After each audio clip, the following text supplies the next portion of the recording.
The European Parliament has passed new legislation that will allow migrants to be deported to designated safe countries outside the EU. Critics have denounced the move as a very dark day for human rights in Europe. Right-wing politicians have welcomed it, but will it really act as a deterrent?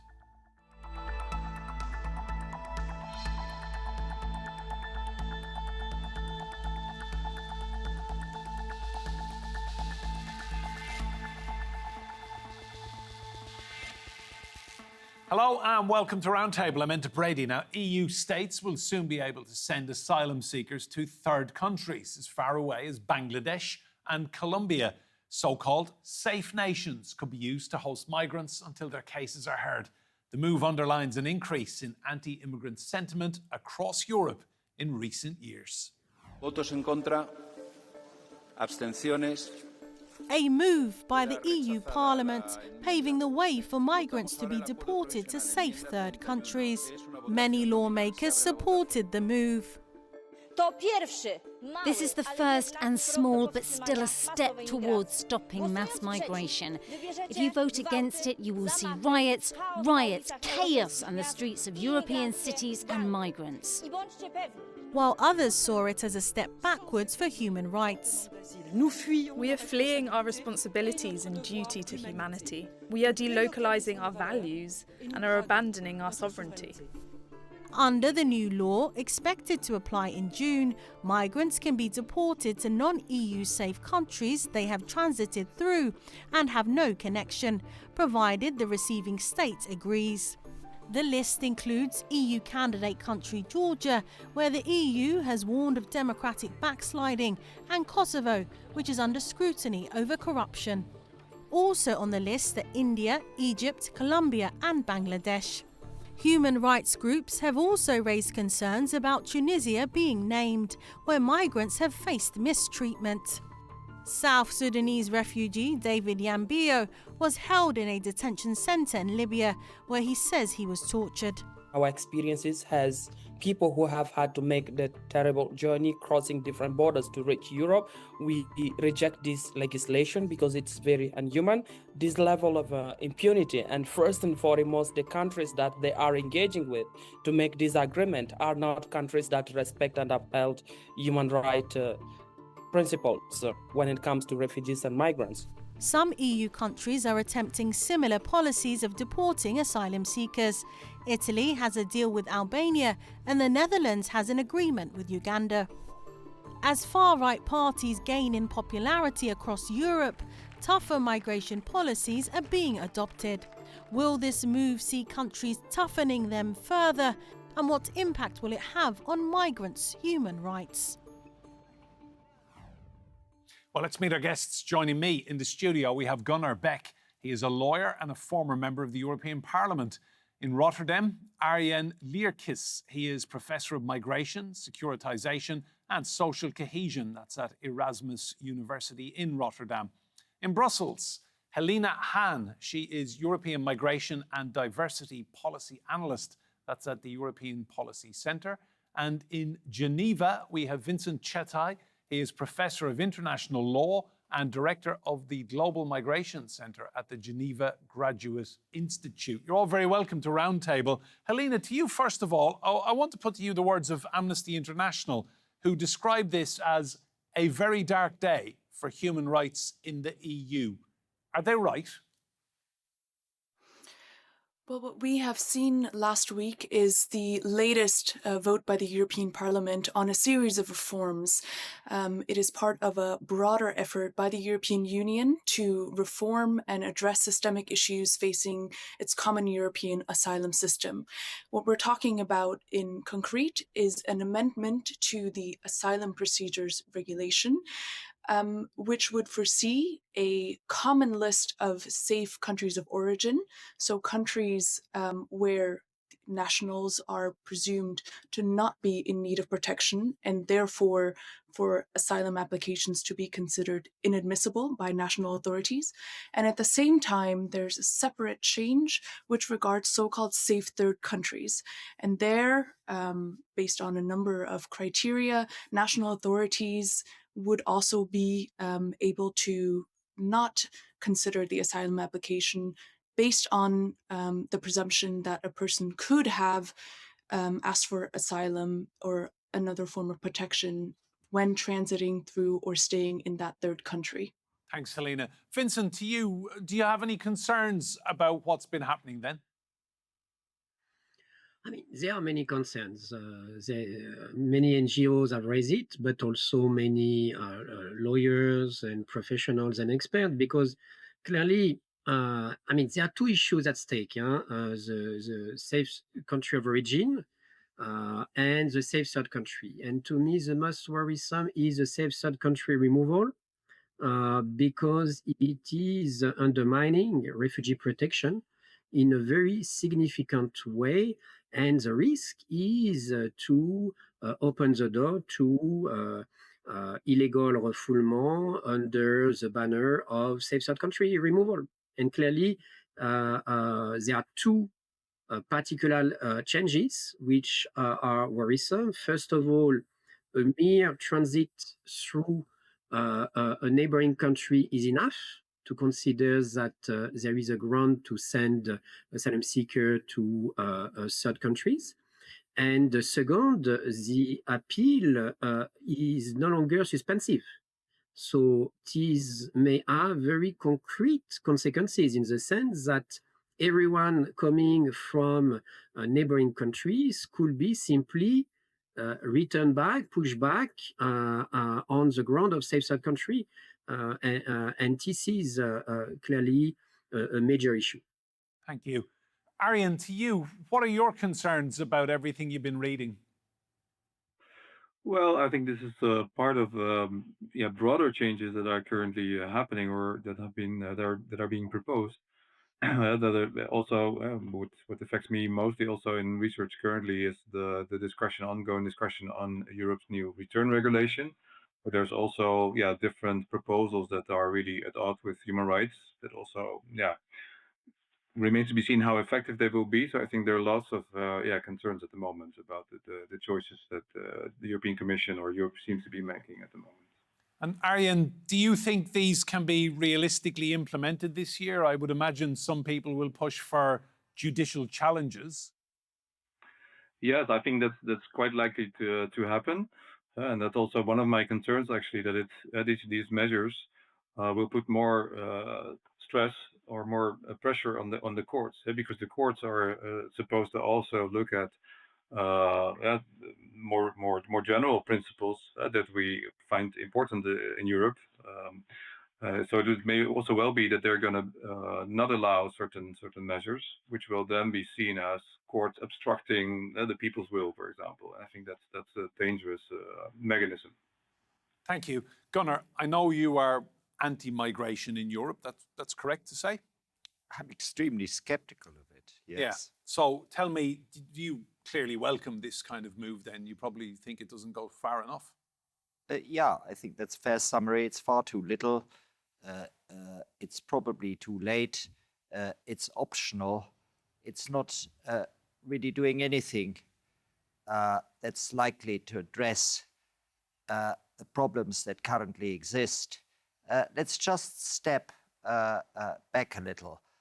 Over the last 10 years, after Mrs. Merkel opened the borders to millions of migrants in Germany, we've seen the influx of very many millions of illegal migrants into the European Union. Most of them are unskilled. Hardly any of them have been integrated into the labor market. And according to several studies we've got in the European Union now, they're a huge burden on the European exchequer. According to Dr. Jan van der Beek from the University of Amsterdam, the average cost of an asylum immigrant from either the Middle East or Africa into Europe amounts to something like 300,000 to 890,000 euros over his lifetime. It's Germany, which has about 8 or 9 million more non-Europeans in Germany now than it had in 2010 is paying somewhere in the order of 150 to 250 billion euros just in terms of welfare and supporting the infrastructure for migrants. Your Chancellor brought these people in because correct. clearly she wanted workers for your workforce. Yeah, but they're not working. There was a grotesque miscalculation on her part. It was an utter folly. And the only thing that we can do is to correct that folly. And that is? Many of these people will have to go back because... back to where? To their countries of origin. It's as simple as that. Some of them now feel they've assimilated into German life and culture and they're working and contributing. There are several elements here. One is clearly integration. Most of them haven't integrated. Secondly, there's the issue of illegal entrance. Most of these people have entered Europe illegally. The fact that they were encouraged by an historically and sociologically illiterate German chancellor is neither here or there. And thirdly, it is simply beyond our capacity to support these people over an extended period of time, let alone their lifetime. The philosopher Kant famously said that any moral obligation implies the capacity to discharge it. Ought implies can. We cannot do what some people think we ought to do. We've got to adjust our ends to our means. Thank you, Gunnar.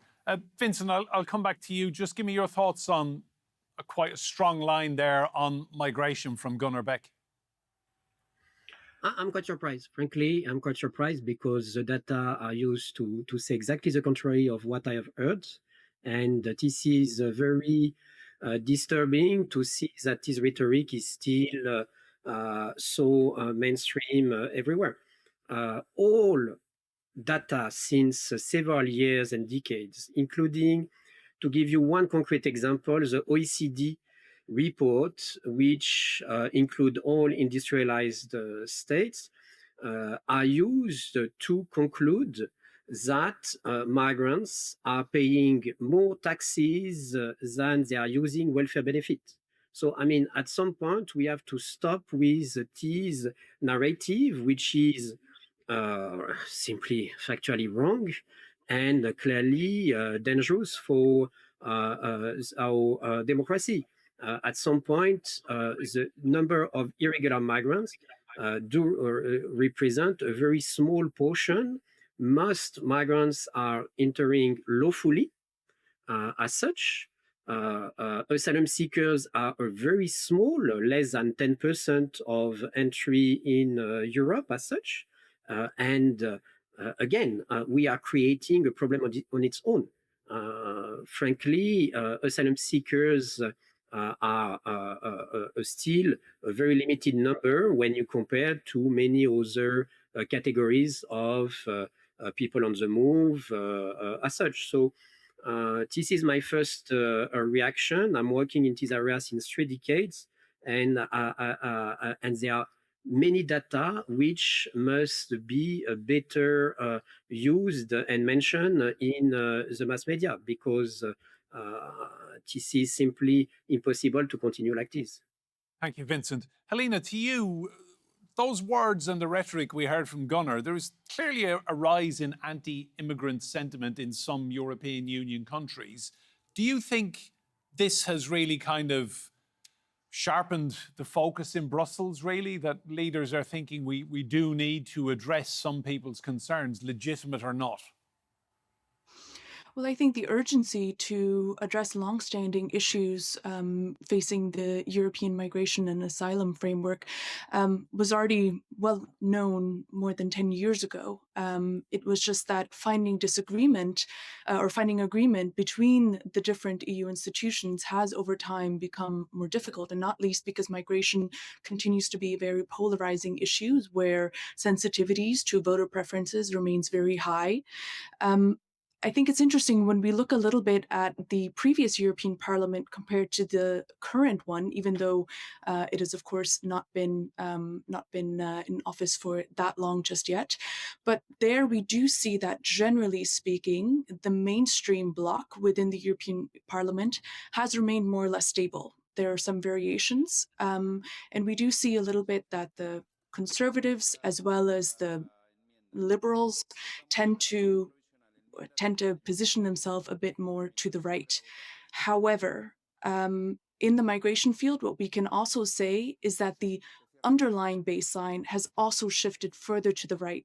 And it is several heads of government across Europe that are now really driving the conversation in the direction of migration policy towards more restrictiveness, towards more scrutiny, and also towards more deterrence.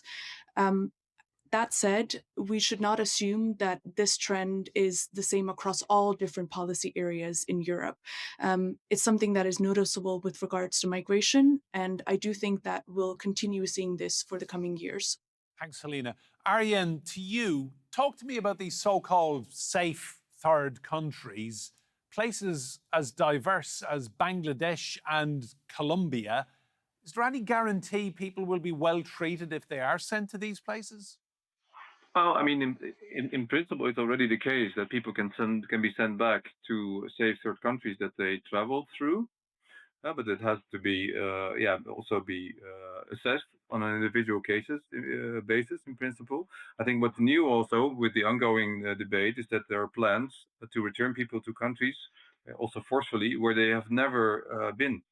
So this is also the idea of the return hubs in so-called safe countries, where that people who are not who cannot be deported to their own country, to their country of origin, and are not returning voluntarily, could be deported to such countries. And that's, I think, also quite problematic because, what do we know about how can you ensure that people can build up a reasonable life in such countries, especially if they're deported to places they have no family, they have no ties to. Arjen, just on the human rights side of things, so you could have a migrant who has travelled from, say, Afghanistan, fleeing the Taliban, has ended up in Europe, and then gets dumped somewhere like Colombia. I mean, this will just result in legal challenges, surely. Yes, it will also, surely, so that's indeed also underscores my earlier point about the increased pressure on the courts that will result from these kind of measures. But also, I think, it remains to be seen also how, whether the European Commission will actually be effective in finding such countries, and whether this is more than just rhetoric to maybe also please concerned voters. I mean, there are also there are issues. European voters experience issues with migration that needs to be addressed. Okay, that is fine to some extent, but there are also other interests, like there are human rights interests, and there's also the question like, can you really deliver what you promise? And that's also really remains to be seen. Thank you. Gunnar, back to you. Tell me, do you even care if people get dumped in places like Colombia and Bangladesh, have no connection to these countries whatsoever? I think you've been a bit liberal with the actual provisions of this reform. This is what they're going to do. This is what they're going to do. It's not true, because under current international asylum law, a country has no right to enter the European Union if on his way to the European Union he's already traversed another safe country. So obviously, if such a person were to be returned, then it be either to his country of origin or to the country to the safe transit country. So if someone enters, say, from Sudan via Egypt or Syria, then there's a question of whether or not that person should be returned to Sudan, Egypt, or Syria. There's no question whatsoever of deporting such a migrant to Colombia. And there's a good reason for this current rule of international law. The idea is that the country, someone who's subject to persecution should find temporary shelter as close as possible to home, because the idea is that eventually they should, if at all possible, go home. Vincent, back to you.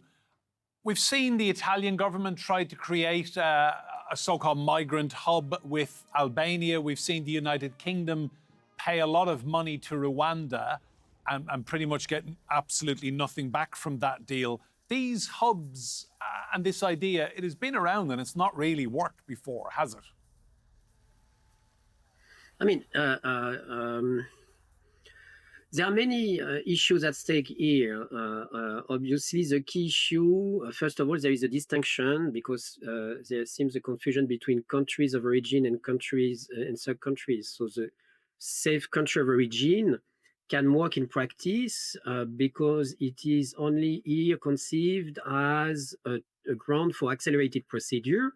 And it could be logical that in some countries, the probability of obtaining the refugee status is less, and accordingly, there is a presumption to accelerate the treatment. So this is the example you mentioned, Colombia, Bangladesh, and frankly, this can have some rationality here also because there are possibility to contest it through an accelerated procedure. Thank you, Vincent. Arjen, to you, this plan is meant to speed up asylum claims. Do you think it will work? Well, I think a lot of things are maybe unlikely to work. Also, with starting in June, there will be a new border procedure where the idea is that people will have to submit their claim in their first country of arrival in Europe. And then other European countries will then either take over those who got a residence permit or buy off their responsibilities. But it's really unclear whether or not people will be taken over by other countries. There's no real plan about what's going to happen with the rejected asylum seekers. So I think a lot of plans are really, it's really uncertain what's going to happen with them. So I wanted to say maybe something about the economic aspects also because the former guest also reiterated that point. The study that was cited was highly controversial. It was also the University of Amsterdam removed its logo from the study. So it's really not so clear that this is the objective truth about the economic cost. There are many studies that show that migration as a whole is economically beneficial. Of course, for asylum seekers, this is less the case because people are not selected for economic reasons. They come for humanitarian reasons. And this especially brings about some costs. And there's employment issues for those who arrive, especially if they arrive at a higher age, not for those who come when they are younger. And there's also a lot of indications that their children are actually doing quite well in Europe. Thank you, Arjen. Helena, to you, just a point that Arjen just brought up there, rejected asylum seekers. So what happens then if they're taken to a safe third country and their claim is rejected? Do they have to stay there or are they then sent back home? What do you think happens then? I think it depends a little bit on the context that we're talking about. So the aspect of return and readmission really is, in a way, the key issue at play here, because even if national authorities were to declare an application inadmissible, it will still have to be possible for that person to then be returned. And we know that both on the side of readmission of their own nationals, countries such as Tunisia or Morocco, for political reasons oftentimes have been unwilling to cooperate with the European Union on that basis. But moreover, when it comes to taking back nationals that are not their own, the question is, what kind of leverage, what kind of incentives would the European Union provide such that third countries would be willing to cooperate in this regard? And this is really an open question so far, because if we think about the context of Italy, Albania, Albania agreed on the basis that it would, or with the promise that its accession process to the European Union would be supported and accelerated. But that obviously cannot be applied to any country that could be considered as a safe third country in the eyes or following this amendment. And I just want to mention one more point, which is I think in this whole debate, we need to distinguish very carefully between safe countries of origin, right? Such as Colombia, Bangladesh, as well as North African countries, India, and safe third countries, because we're talking about different contexts here, and the conditions or the criteria that would be used to designate these countries as one or the other are also different. And just one final point to you, Helena. Can you see this policy working? I mean, I've been asked this question quite a lot, and I think what we're looking at is a trade-off between efficiency on the one hand and fairness on the other. So Arjen mentioned the border procedures previously.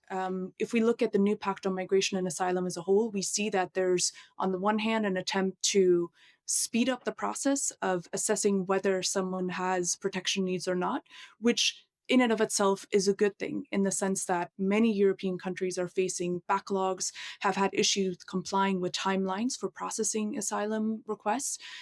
But at the same time, with the regulations as they are at the moment, it could very well be that there's a kind of overriding need to make the system more efficient and thereby reducing the ability for people to receive a fair process. Helena Hahn, thank you. And my thanks also to Vincent Chetai and Arjen Lierkis. And here in the studio with me, Gunnar Beck. Thank you all very much. Remember, you can see more discussion and debate on our YouTube channel. Just search for Roundtable TRT World. But for now, from me and Brady and all the team here, goodbye and thank you for watching.